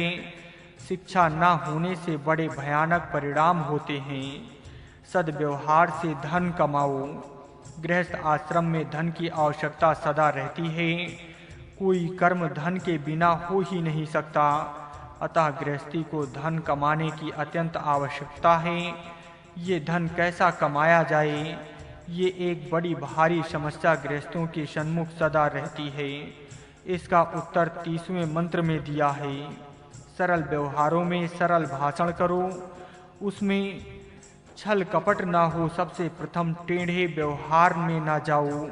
जो व्यवहार करना हो वो सरल व्यवहार हो और उसके करने के समय भी सरल भाषण करो और इस प्रकार धर्मानुकूल सरल व्यवहार करके बहुत धन प्राप्त करो। अपने लिए जितने धन की आवश्यकता है उतना धन कमाओ। धर्मानुकूल व्यवहार करने से निसंदेह यश प्राप्त होगा और समृद्धि भी होगी। पति पत्नी अपने घर में प्रेम के साथ रहें। पति अपनी धर्म पत्नी के साथ मीठा भाषण बोले, मंगल भाषण करे, सुंदर वचन कहे तथा इस स्त्री को पति के विषय में बड़ी रुचि हो, बड़ा प्रेम हो। इस तरह दोनों प्रेम के साथ रहें, व्यवहार करें और उन्नति करते रहें। गौरक्षा मंत्र 32 और 33 में गृहस्थी लोग गौरक्षा करें। इस विषय का बड़ा उपयोगी उपदेश है। गौवें घर की शोभा है, बालकों की उन्नति इसी से होती है। इस प्रकार का उत्कर्ष गौओं से होता है, इसलिए गौ पालन गृहस्थी का धर्म है। सरल मार्ग, सबके चलने के मार्ग सरल और निष्कंटक हों। इस विषय में 34वें मंत्र का आदेश ध्यान में धरने योग्य है। मार्ग कंटक रहित और सरल हो। घर को पहुँचने के मार्ग, घर के पास के मार्ग, राष्ट्र में जाने आने के सब मार्ग निष्कंटक और सीधे हों। उनमें जहाँ तक हो वहाँ तक टेढ़ापन न हो। मनुष्य के सब व्यवहार मार्ग में भी सीधे हों। यहाँ जाने के अनेक मार्ग में सीधे हों। ये बात कहने का हेतु नहीं है, क्योंकि ये मार्ग तो वैसी भूमि होगी वैसे ही हो सकेंगे, परंतु मनुष्यों को व्यवहार के मार्ग सीधे हों, ये बात विशेषता यहाँ कही गई है। बीच में कांटे ना बिछावे जावें। आज तक के राष्ट्र के और समाज के व्यवहार देखने से ऐसा प्रतीत होता है कि मनुष्य स्वयं ही अपनी मतदीनता से अपने मार्ग पर कांटे बिछाते हैं और सीधा व्यवहार होने की संभावना होने पर भी टेढ़ेपन से व्यवहार करते हैं और इस कारण सुख प्राप्ति के प्रयत्न से सदा दुख ही प्राप्त करते हैं। इस तरह ये गृहस्थी अपनी उन्नति के मार्ग में कांटे ना डालें, ये उपदेश वेद यहाँ गृहस्थ आश्रम के आरंभ दे रहा है। सब गृहस्थी इसको अवश्य स्मरण रखें। इस प्रकार के सीधे मार्ग से चलने पर परमेश्वर धन और तेज देवे। वो परमात्मा तो सरल व्यवहार करने वालों का ये फल अवश्य ही देगा। इसमें किसी को संदेह करने की आवश्यकता नहीं है। परमेश्वर की सहायता प्राप्त करने का मार्ग भी सीधा और निष्कंटक है। यही धर्म मार्ग है। इससे चलकर सब मनुष्य सुख धाम को पहुंच सकते हैं। इस प्रकार इस मंत्र का उपदेश बड़े मनन करने योग्य है और प्रत्येक गृहस्थी को सदा ध्यान रखने योग्य है, क्योंकि सबकी उन्नति सरल और निष्कंटक मार्ग से ही होनी संभव है। उन्नति का दूसरा कोई मार्ग नहीं है। तेजस्वी बनो, गृहस्थी तेजस्वी बने, उत्साही बने, कदाप निरुत्साही ना हो। गृहस्थी का धर्म उत्साह का है, वो तेजस्वी मनुष्यों का धर्म है। इसलिए वेद उपदेश देता है कि गृहस्थी तेजस्वी बने। यहाँ प्रश्न उत्पन्न होता है कि गृहस्थी तेजस्वी कैसे बने। उत्तर में वेद कहता है कि जो तेज आँखों में अथवा धूत के फांसों में होता है और जो मद में होता है, वो तेज इन गृहस्थों में आवे। ये पढ़कर पाठक कहेंगी कि ये क्या अनर्थ है, वेद ऐसा उपदेश क्यों देता है? क्या वेद इस उपदेश से गृहस्थों को जुआरी और मदपी बनाना चाहता है? कदाप नहीं। वेद तो इन दुर्व्यसनों से गृहस्थों को बचाना चाहता है, परंतु यहाँ तेजस्वी उत्साह का वर्णन है। इन लोगों में तेजस्वी उत्साह अत्यधिक होता है। उत्तर में जुआरी और मदपान में होता है, ऐसे ही कहना पड़ेगा। देखिए, जुआ खेलने के कार्य में सरकारी प्रतिबंध है। जुआरी को राजपुरुष पकड़ते हैं और कारागृह में डालते हैं। न्यायालयों में इनका दंड दिया जाता है। घर वाले इस जुआरी के विरोधी होते हैं। इष्ट मित्र तथा परिवार के लोग चाहते हैं कि ये जुआ ना खेली। इस तरह सब लोग इसका विरोध करते रहते हैं।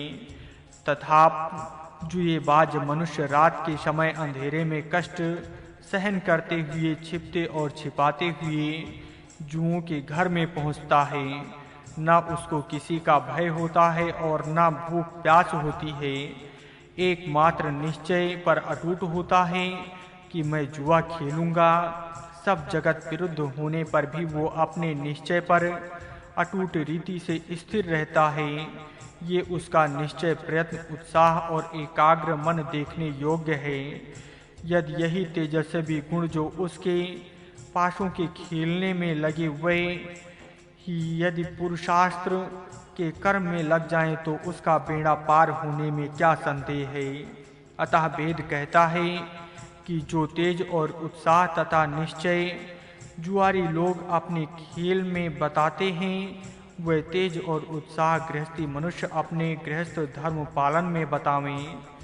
उतना मनोनिग्रह, उतना निश्चय, उतना उत्साह, उतना प्रयत्न गृहस्थी अपने धर्म पालन में दर्शावें, ये उपदेश यहाँ है। मदपी भी इसी तरह मद्यपान समय आया तो मद्यपान के स्थान पर जाता है और मद पीता ही है। समय टालता नहीं, अपने साथ इष्ट मित्रों को भी पिलाता है। ये उदारता भी मदपी में होती है। इस मदपी में समय पर वो कार्य करने की जो आतुरता होती है और अपने साथियों को पिलाने की जो उदारता होती है, वो आतुरता और उदारता गृहस्थियों में अवश्य रहे। गृहस्थी अपने कर्तव्य कर्म बड़ी आतुरता से करें और उदारता से दान देते रहें। ये उपदेश गृहस्थी लोग ले सकते हैं। यही सुरा और पाशों का दृष्टांत मंत्र 36 में पुनः अन्य रीति से आएगा। उसका भी भाव यही है।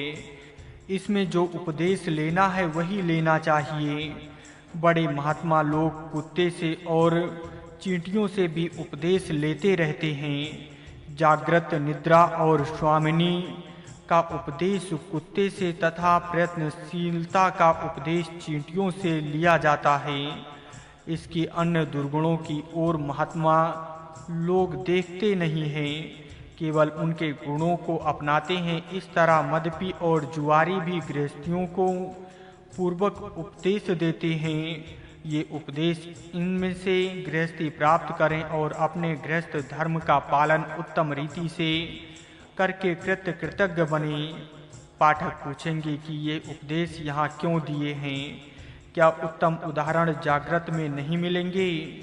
उत्तर में निवेदन है कि मनुष्य की तन्मयता जो व्यासनों में होती है वैसी सदाचार में नहीं होती। प्रायः यही नियम सर्ववर्त है। संसार में रहते हुए मनुष्य परमार्थ साधन कैसे करे?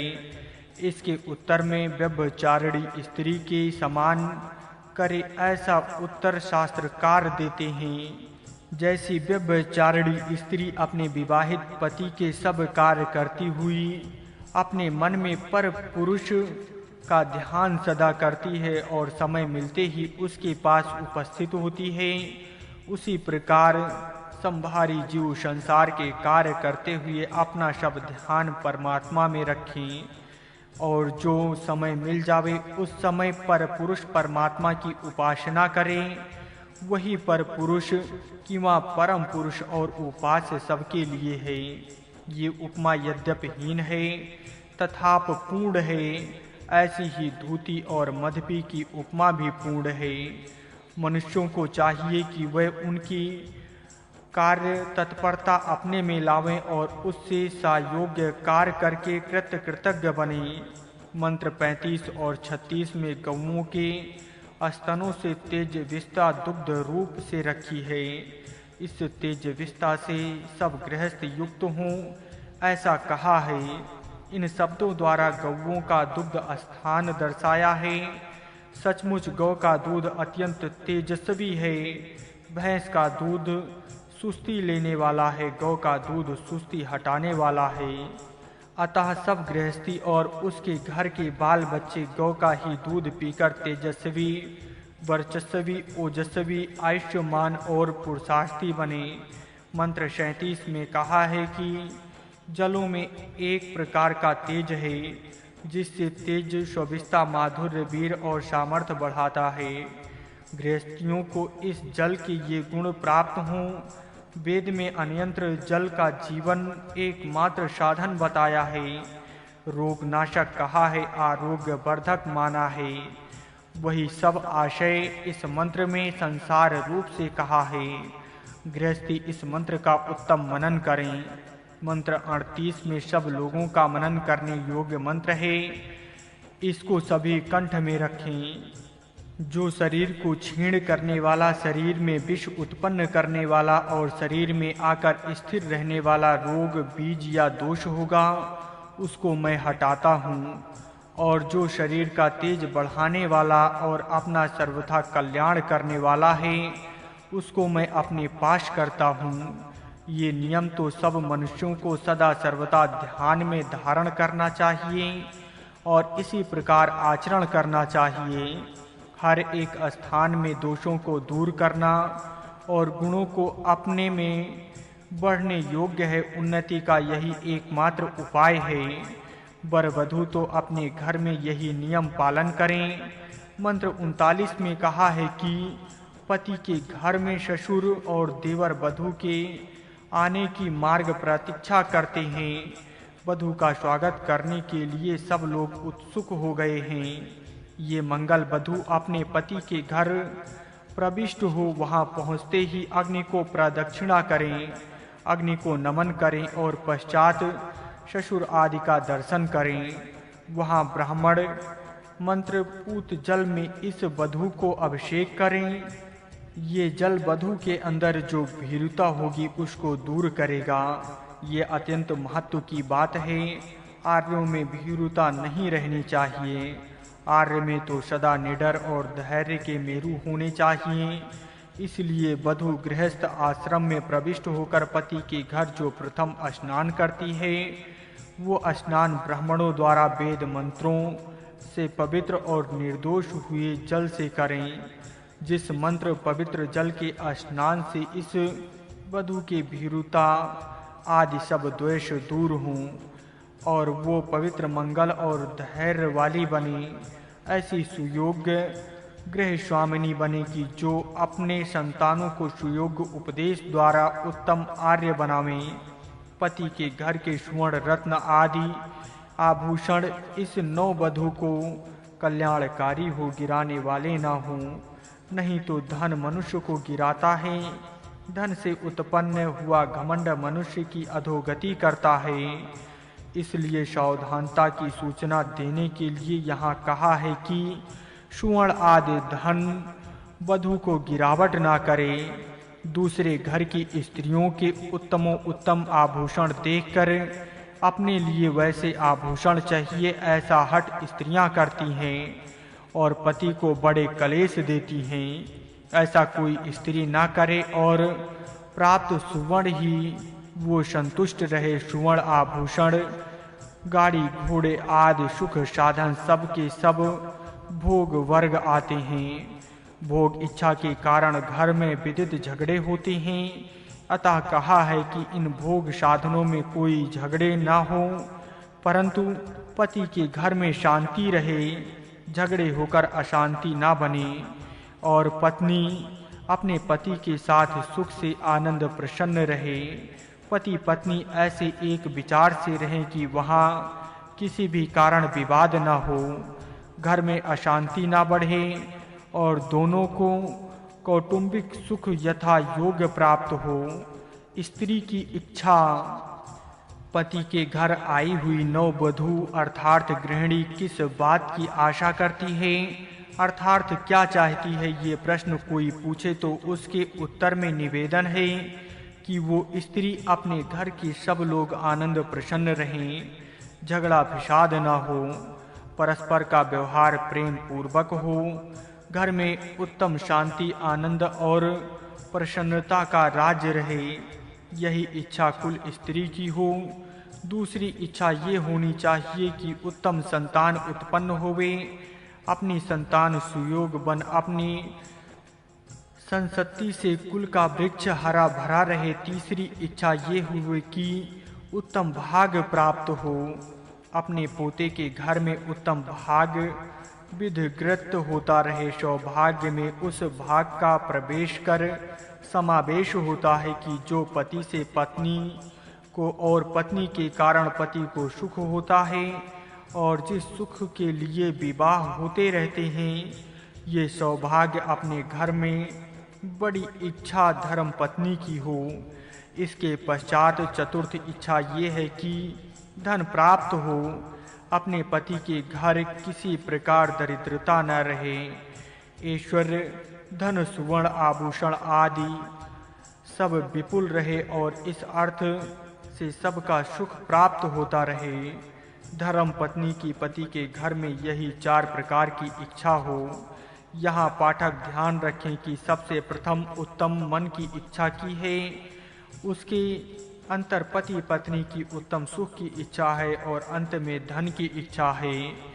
क्योंकि धन सुख का साधन तो है, परंतु वो धन सन्मुख न होने पर घर में सुसंतान न होने की अवस्था में पति पत्नी संबंध की विपरीतता में कोई सुख नहीं देता, परंतु इन अवस्थाओं में दुखदाई होता है। इसलिए कौन सी आशा प्रथम करनी चाहिए और कौन सी अंत में करनी चाहिए, इसका विचार गृहस्थी लोग इस मंत्र के मनन से जानें। स्त्री कैसी हो? पति के अनुकूल रहकर नियम पालन करने वाली स्त्री हो। स्त्री कभी पति के प्रतिकूल आचरण न करे। इस नियम के अंदर यद्यपि स्त्री के लिए पति के अनुकूल होने की आज्ञा कही है, तथापि इसी से पति भी स्त्री के अनुकूल रहे, ये भी भाव निकलता है। पति जैसा चाहे वैसा आचरण करे और केवल पत्नी ही पति के अधीन रहे, ये भाव इस मंत्र में नहीं है। धर्मोपदेश समान हुआ करता है और वो एक निर्देश से दूसरे का लेना योग्य है। तात्पर्य ये है कि जैसी धर्म पत्नी पति के अनुकूल रहे, उसी प्रकार पति भी पत्नी के अनुकूल रहे। दोनों परस्पर अनुकूल रहकर एक दूसरे का सुख बढ़ावे और गृह को स्वर्गधाम बनावे। अमृत की प्राप्ति होने के लिए सुख पूर्वक सिद्ध हो। धर्म पत्नी और पति ये दोनों अपना साध्य अमृत तत्व हैं, अर्थात मोक्ष हैं। ऐसा नित्य प्रत्यय ध्यान में रखें। उस अमृतमय मोक्ष धाम को पहुँचने का जो मार्ग है वो मार्ग सुख से चलने के लिए गृहस्थ आश्रम का योग है। ये कोई गृहस्थी ना भूले, इस बात के लिए सब गृहस्थी सिद्ध हों। सब व्यवहार इसी उद्देश्य से सिद्धि के लिए करें, अर्थात धर्मानुकूल व्यवहार करते हुए मोक्ष की सिद्धि प्राप्त करें। प्रत्येक गृहस्थी का ये कर्तव्य है, प्रत्येक गृहस्थी प्रत्येक व्यवहार करने के समय स्मरण रखे कि मेरा ये कर्म मोक्ष का साधक हो और कभी बाधक न हो। प्रत्येक कर्म योग रीति के करने पर मोक्ष के लिए साधक हो सकता है। यह प्रत्येक कर्म फल त्याग पूर्वक किया जाए, लोभ का त्याग किया जाए तो सभी कर्म उसी मोक्ष धाम को प्राप्त होने के लिए सहायक हो सकते हैं। फल भोग की स्वार्थ इच्छा से ही मनुष्य की गिरावट होती है। अतः कहा है कि मत ललचाओ, सब प्रकार का लाभ छोड़ दो और कर्म करो। इस तरह की निर्लोभता से किया हुआ कर्म मोक्ष के मार्ग में सुख देने वाला होता है। गृहस्थ धर्म के सभी कर्म सुख देते हुए मोक्ष मार्ग के साधक होने वाले हैं। गृहस्थी का साम्राज्य, गृहस्थी का घर एक बड़ा भारी साम्राज्य है, साधारण राज्य नहीं है, बड़ा साम्राज्य है। यजमान गृहस्थी स्वयं सम्राट है, पत्नी उसकी सम्राज्ञी है। ये गृहस्थी की सह धर्मचारिणी उसकी मंत्रणा देने वाली है। इसमें जो परिवार है वह सब प्रजाजन हैं। इन प्रजाजनों में घर के पारिवारिक जन हैं। इतना ही नहीं परंतु गौ घोड़े आदि जो घर के उपयोगी पशु पक्षी हैं वह सब इस साम्राज्य की प्रजा हैं और इस प्रजा का योग्य पालन करना गृहस्थी का आवश्यक कर्तव्य है। जो बलवान होगा वही इस साम्राज्य का पालन और संवर्धन कर सकता है। आसक्त का कार्य यही नहीं है। जो बल युक्त होगा वही इस गृहस्थ धर्म में यशस्वी होगा।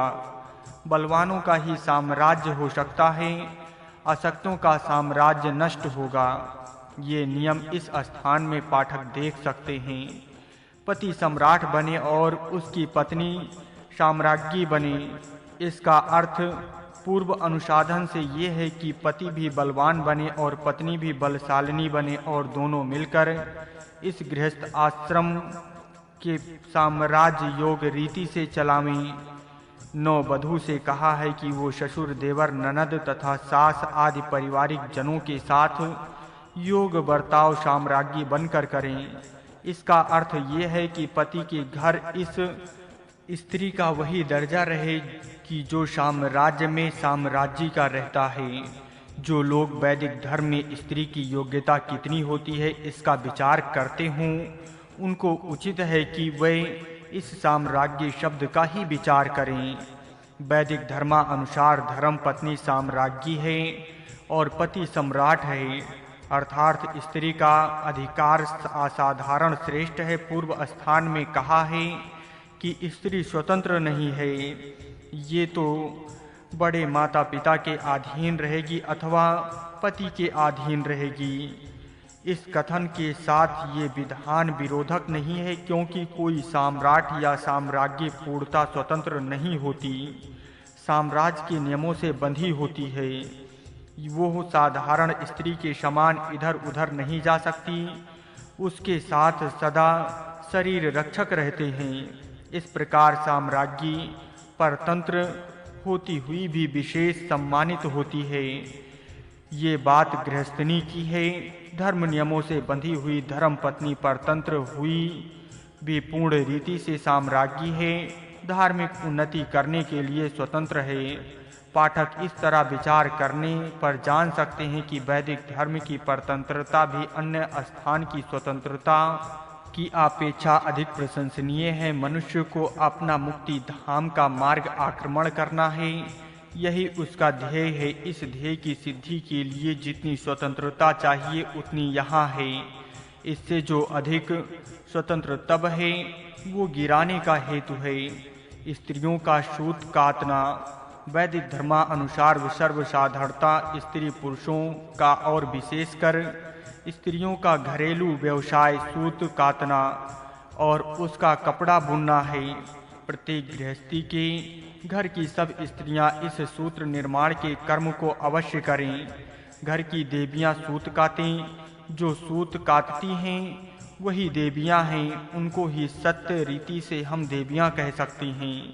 यही देवियां ताना तानती हैं, सूत को ठीक करके योग नीति से ताना तानती हैं तथा चारों भोगों के अंतिम भागों को ठीक करती हैं। दोनों ओर की किनारियां और दोनों ओर की झालरें कपड़ा बुनने के पूर्व ठीक करनी चाहिए।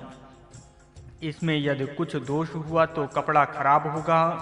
इस तरह से सब उत्तम रीति से ठीक होने तक देवियां कपड़ा बुने। ठीक तरह बुने तारुण की अवस्था में कपड़ा विशेष थम के साथ बुने, ताकि वृद्धा अवस्था में जबकि विशेष थम होना संभवनीय नहीं है काम में आवे। दीर्घ आयु प्राप्त करती हुई ये स्त्री अपने प्रयत्न में निर्माण किया हुआ वस्त्र परिधान करे। यही वस्त्र स्त्रियों को और पुरुष को भूषण वो है। प्रत्येक परिवार इस तरह वस्त्र वाली लंबी बनाने वाले वस्त्र के लिए दूसरों पर निर्भर रहना सर्वथा अयोग है। ये उपदेश यहाँ वेद दे रहा है। वेद के उपदेशानुसार प्रत्येक परिवार के लोग यदि वस्त्र निर्माण करने का व्यवसाय घरेलू व्यवसाय के रूप में करेंगे तो कितना कल्याण होगा, इसका विचार पाठक कर सकते हैं। जो लोग वैदिक धर्मी हैं उनको उचित है कि वह अपने घर में चरखा रखें, सूत काटें और कपड़ा बुनें। मंत्र 46 में कहा है कि स्त्री पुरुष अपने दीर्घ जीवन के मार्ग को ध्यान में रखकर अपने माता पिता के लिए सुख देवें और स्त्री पुरुष परंपरा को सुख देते हुए आनंद से अपना कर्तव्य करें। गृहस्थ आश्रम धर्म का मार्ग अति दीर्घ है। कम से कम 100 वर्ष इस मार्ग का आक्रमण करना पड़ता है। 100 वर्ष चलने पर भी ये धर्म मार्ग समाप्त नहीं होता। इतना लंबा मार्ग ये गृहस्थियों के सामने है। इतने लंबे मार्ग पर सुख के साथ प्रवास करना चाहिए। इस कारण अपने माता पिता को सुख देना चाहिए। माता पिता का सत्कार करना ये एक आवश्यक कर्तव्य है। यदि एक गृहस्थी अपने माता पिता का संभाल न करेगा तो उसके बाल बच्चे भी उसका संभाल नहीं करेंगे। स्वयं अपने माता पिता का संभाल करने से अपनी संतानों को सुयोग शिक्षा मिलती है, जिससे वह भी अपने माता पिता का आदर सत्कार करने में प्रवृत्त होते हैं। सब गृहस्थ आश्रम सुखमय करना हो तो वृद्धों और बालकों की पालना उसमें उत्तम रीति से होनी चाहिए। गृहस्थ आश्रम सुख वृद्धि करने का ये महत्व तत्व है। गृहस्थियों के ऊपर सुप्रजा निर्माण का बड़ा भारी भार है। प्रत्येक गृहस्थी को उचित है कि वो अपनी संतान के लिए सुख और स्थैर्य प्राप्त करने का प्रबंध करे। अपनी सब संतानें सुखी हों और स्थिर हों, सुदृढ़ता तथा दीर्घ आयु बने। संतान की दीर्घ आयु किस रीति से हो सकती है, इसके उत्तर में वेद का कहना है कि सूर्य ही मनुष्य की कोई आयु दीर्घ बनाता है। सूर्य प्रकाश से मनुष्य की दीर्घ आयु हो सकती है। मनुष्य सूर्य किरणों में विचरे, सूर्य तप स्नान करे, सूर्य की उपासना करे और अपनी आयु दीर्घ बनावे। परिग्रहण स्त्री पुरुष का परिग्रहण करता है। ये परिग्रहण होते ही स्त्री पुरुष का पत्नी और पति का नाता शुरू होता है। इस समय पति अपने पत्नी से प्रेम के साथ बातचीत करे और उससे कहे, हे पत्नी, तेरा हाथ मैं पकड़ता हूँ, दुख मत कर और मेरे साथ तथा संतानों और धनों के साथ सुख से निवास कर। इस तरह प्रेम पूर्वक पति अपनी धर्म पत्नी के साथ भाषण करे। नववधू दूसरों के कुलंस आती है, उसका कोई परिचित यहाँ नहीं होता, इसलिए पति के घर के लोग उस नववधू के साथ प्रेम का बर्ताव करें। पति नववधू से कहे कि हे पत्नी, मैंने तेरा हाथ पकड़ा है, इससे तू समझ कि तुझे मैंने सब अवस्थाओं में आधार दिया है। हाथ पकड़ने का अर्थ आधार देना है। अतः जब तक मैं हूँ तब तक तुझे डरने का कोई कारण नहीं। तू यहाँ सब तरह से सुरक्षित है। मेरा जो धन है वो भी तेरा ही धन है। उसमें जैसा मुझे वैसा तुझे भी सुख प्राप्त हो सकता है। हम दोनों को जो संतान उत्पन्न होंगे उनका यथा योग पालन करना हम दोनों का कार्य है। यदि हम वो कार्य करेंगे तो वो हमारी संतानें भी हमारे सुख के हेतु हो सकते हैं। इस तरह हे पत्नी, मेरे साथ रहकर तू इस संसार में सुख से रह और हम दोनों गृहस्थ धर्म का पालन करते हुए मोक्ष धर्म के आक्रमण करें। इस ढंग से पति और पति के लोग नववधू के साथ मधुर प्रिय और सुखदायक भाषण करें और उसके मन के पति के घर के विषय में प्रेम उत्पन्न करें। जहाँ जहाँ वेद में परिग्रहण का विषय आगाया है, वहीं वो पति पत्नी का परिग्रहण करता है। ऐसे ही शब्द प्रयोग हैं। इन स्थानों में हाथ पकड़ने वाला पुरुष है और जिसका हाथ पकड़ा जाता है वो स्त्री है। इससे भी गृहस्थ आश्रम में पुरुष की विशेषता है, ये बात स्पष्ट होती है। वेद में किसी भी स्थान पर स्त्री पुरुष का हाथ नहीं पकड़ती, परंतु सर्वत्र पुरुष ही स्त्री का हाथ पकड़ता है। परिग्रहण करने का अधिकार पुरुष का है, ये इन मंत्रों से निश्चित होता है। इसलिए मंत्र 43 में कहा है कि समुद्र अनेक नदियों का सम्राट होता है, अर्थात एक पति अनेक स्त्रियों का परिग्रहण करता हुआ गृहस्थ आश्रम रूपी बड़े साम्राज्य का सम्राट होता है। इस उपमा में अनेक पत्नियों का होना सूचित किया है। उपमा में ये भाव निसंदेह है कि जिस प्रकार एक समुद्र को अनेक नदियां आ मिलती हैं, उसी प्रकार एक पुरुष को अनेक स्त्रियां प्राप्त होती हैं। यदि पूर्वोक्त उपमा में ये भाव नहीं होता तो उस उपमा में बहुवचन का और कौन सा रहस्य है? इस बात का विचार पाठक करें। पति ही स्त्री का परिग्रहण करने वाला है, इस कथन से भी पति का ही मुख्य होना सिद्ध है। स्त्री का दान पति को किया जाता है, इस विषय के मंत्र भी हमने पूर्व स्थान पर देखें। इन सब बातों से निसंदेह वैदिक धर्म के द्वारा गृहस्थ आश्रम में पुरुष का मुख्य स्थान है, ये दर्शाया है। आगे के तीनों मंत्रों में परिग्रहण का ही विषय है और उन मंत्रों में स्त्री का हाथ पुरुष पकड़ता है, ऐसा ही भाव है। तथा आगे विशेष स्पष्ट करके कहा है कि पुरुष की स्त्री धर्म से पत्नी है और पति स्त्री का गृहपालक है।